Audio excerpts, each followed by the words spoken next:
ես համաձայն չեմ այդ հարսանիք թիկունքում արտահայտության հետ, որովհետև երբ պսակադրությունից մի 5 րոպե առաջ կողքի շենքի վրա ռումբ է Հարսանիք առաջնագծում։ Այո, դա թիկունք չէ,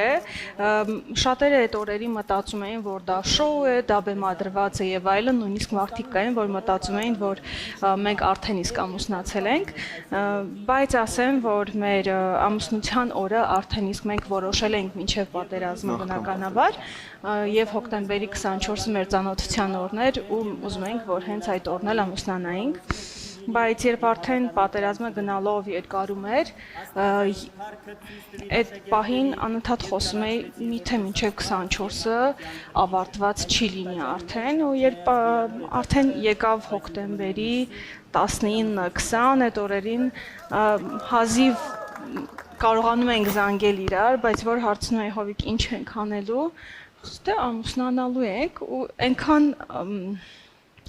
քիչ բաներ տարօրինակ էր իր արձագանքը, որ ես իրոք պատրաստ էի գնալ, որովհետև նախ շատ էի կարոտել Արցախը, արդեն 20 օր էր, որ ես դուրս էի եկել ու բացի այդ ինձ թվում է, թե ամեն մի աղջիկ ինձ կհասկանա, որ ով իր նշանածին պատերազմ է ուղարկել, որ դու պարզապես ուզում ես ամուսնանալ քո սիրած տղայի հետ։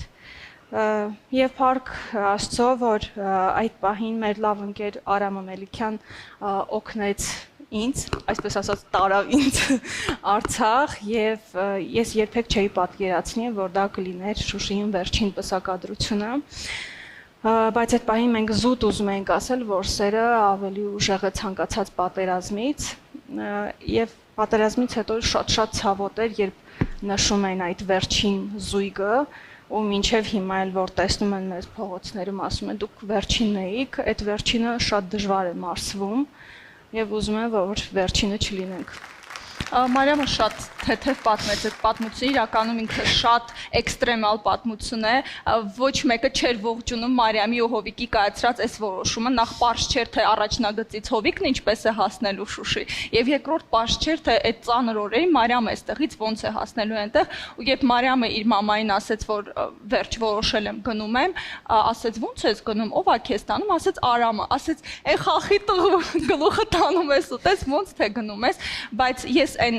եզակի մարդկանցից էի այդ օրերին կարծում եմ, որ ասեցի Մարիամ ճիշտ է անում, որովհետև ես հասկանում էի, որ Մարիամի ներսում վախ կա, որ այլևս չի տեսնելու Հովիկին եւ ինքը ուզում էր լինել Հովիկի կինը ամեն գնով, ուրեմն դրան պետք է հասներ